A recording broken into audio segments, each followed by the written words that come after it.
Profesor, selamat petang. Ya, selamat petang.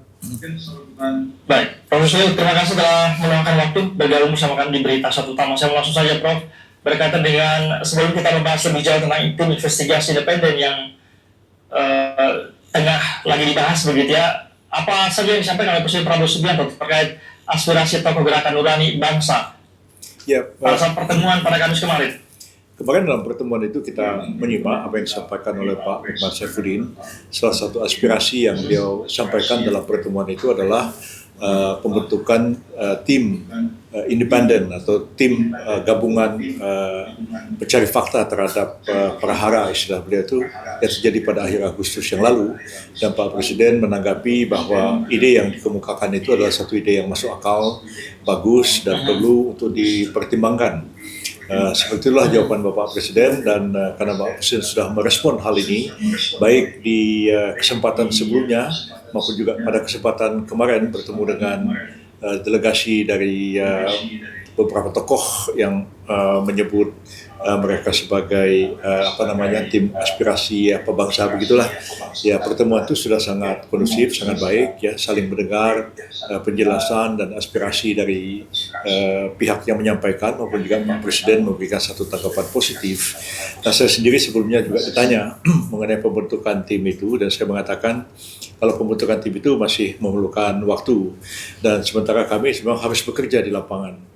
Sebelum tim itu terbentuk, apakah itu akan dibentuk atau tidak, itu semuanya kita serahkan kepada Presiden. Tapi aparat penegak hukum itu sudah berkewajiban untuk mengambil langkah-langkah konkret di lapangan, dan saya sebagai Menteri Koordinator memastikan itu. Makanya saya melakukan pengecekan langsung di Polda Metro Jaya dan Polda Sulawesi Selatan, yang daerah yang paling banyak terjadi kerusuhan ya, kemudian sudah ambil langkah-langkah yang nyata oleh pihak kepolisian. Mereka yang diduga terlibat dalam kejahatan, penjarahan, pembakaran, perusakan itu sudah pada ditangkapi, dan kemudian yang tidak cukup buktinya sudah dilepaskan.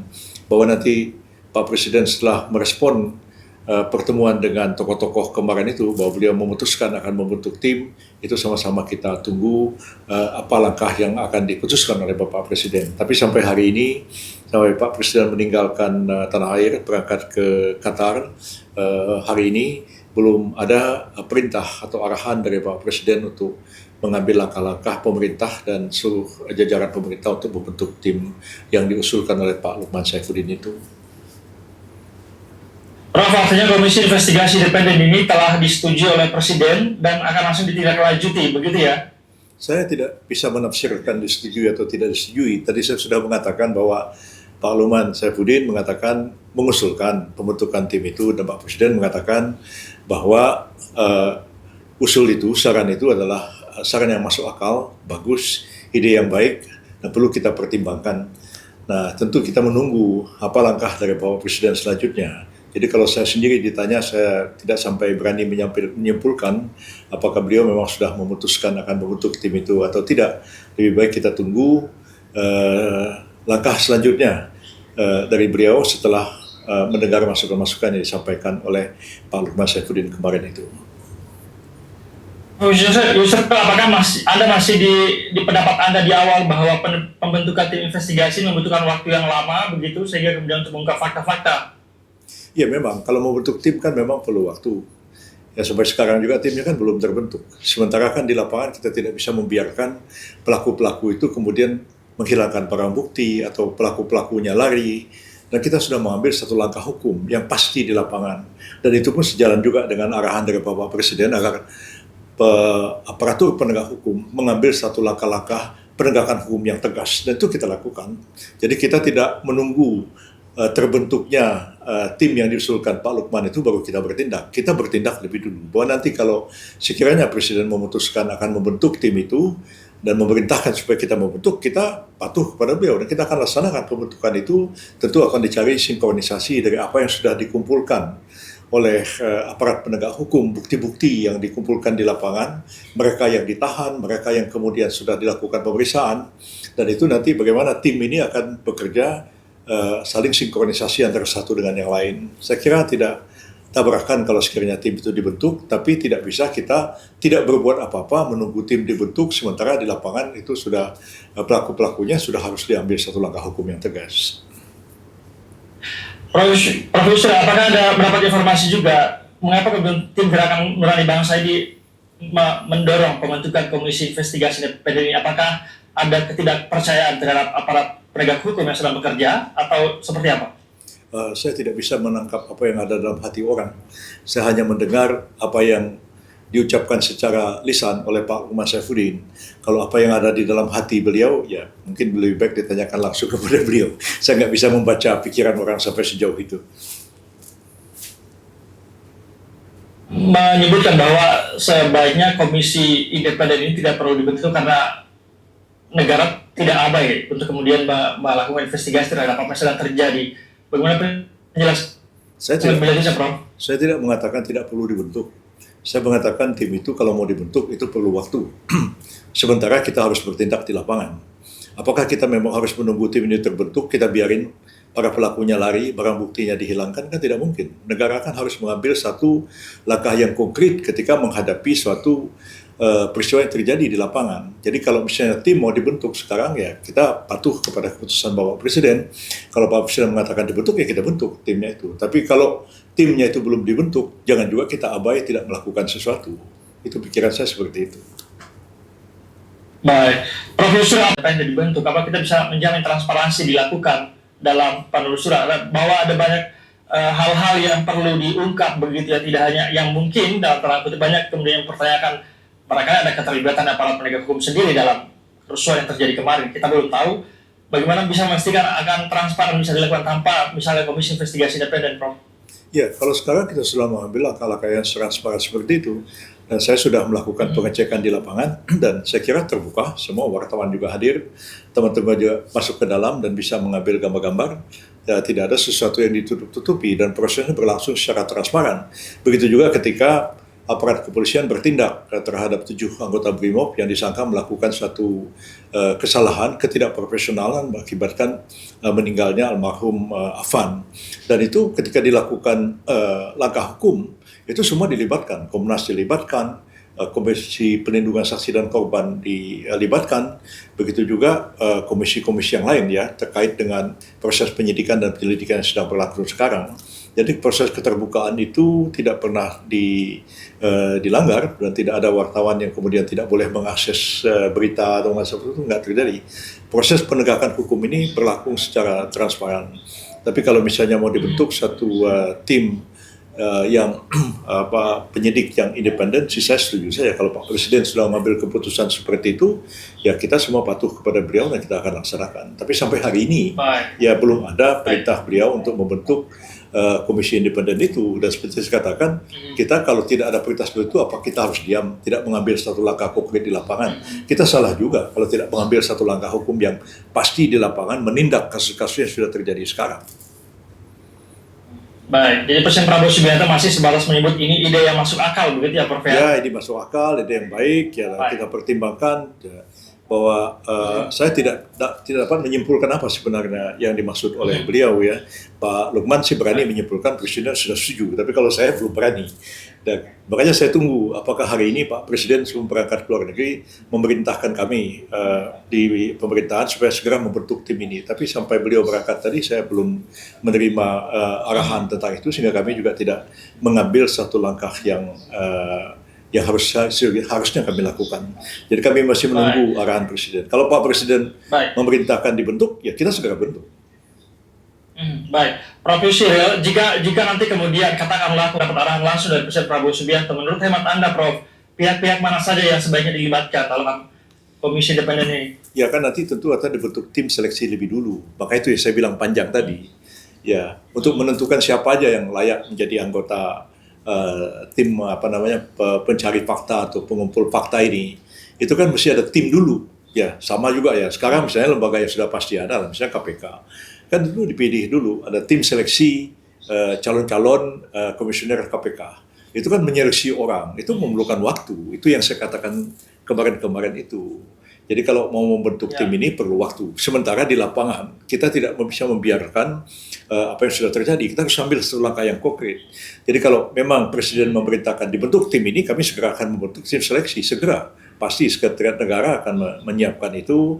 Begitu juga kami sebagai Kementerian Koordinator akan mengambil langkah-langkah koordinasi tentang pembentukan tim ini. Karena pada akhirnya pembentukan tim gabungan pencari fakta ya seperti dulu terjadi pada awal reformasi itu memang adalah kewenangannya Presiden. Jadi kalau ditanya pada saya apakah perlu dibentuk atau tidak, saya nggak bisa menjawab itu. Itu sepenuhnya adalah kewenangan Presiden. Tapi kalau apakah aparat harus bertindak, saya katakan ya, karena undang-undang peraturan yang sekarang mengharuskan aparat itu bertindak kalau terjadi berbagai peristiwa di lapangan, di masyarakat. Dan saya sebagai Menteri Koordinator harus mengkoordinasikan hal itu. Baik, Prof. Yusril, kalau berkaca dari pengalaman Anda dan juga pengetahuan investigasi independen atau tim gabungan pencari fakta yang belakangan ini pasti sudah pernah terbentuk juga untuk mengungkap sebuah kasus. Ya. Kalau pengalaman Anda seberapa efektif pembentukan lembaga seperti ini? Saya ingat misalnya kasus Santa Cruz ya di Timur Timur. Itu terjadi pada masa pemerintahan Presiden Soeharto. Memang pada waktu itu timbul banyak sekali pertanyaan, kenapa insiden itu tidak pernah diusut, tidak pernah dilakukan penyelidikan dan penyidikan terhadap kasus itu sehingga berlarut-larut dan menjadi opini tidak hanya dalam negeri maupun juga di luar negeri. Akhirnya pemerintah pada waktu itu membentuk semacam tim independen untuk mengumpulkan fakta kasus itu. Dan setelah itu mereka menyampaikan rekomendasi-rekomendasi. Disebutkan ada si A, si B, si C ini diminta untuk diambil satu langkah hukum. Lalu kemudian aparat penegak hukum melakukan langkah hukum terhadap yang bersangkutan. Nah begitu juga misalnya terhadap kasus di Aceh ya, itu juga pernah dibentuk semacam tim pencari fakta seperti itu dan mereka menjalankan tugasnya, tapi itu dalam konteks pelanggaran HAM. Nah, kalau konteksnya pelanggaran HAM itu mereka mencari fakta-fakta dan faktanya itu kemudian karena peristiwa yang sudah terjadi di masa yang lalu kan itu mengarah kepada pembentukan pengadilan HAM ad hoc. Maka itu diserahkan kepada Kejaksaan Agung untuk menilai apakah terdapat unsur pidana atau tidak. Nah, itu yang saya katakan prosesnya itu akan panjang. Nah, jadi tapi tidak apa-apa kalau mau dibentuk ya silakan aja. Pada akhirnya sesudah tim itu bekerja dan tim menyerahkan pada Kejaksaan Agung berpendapat bahwa tidak cukup bukti untuk diteruskan ke pengadilan berdasarkan ketentuan tentang Undang-Undang Pengadilan HAM khususnya pembentukan pengadilan HAM ad hoc. Nah, jadi pengalaman saya bahwa bekerja itu akan sangat lama, panjang.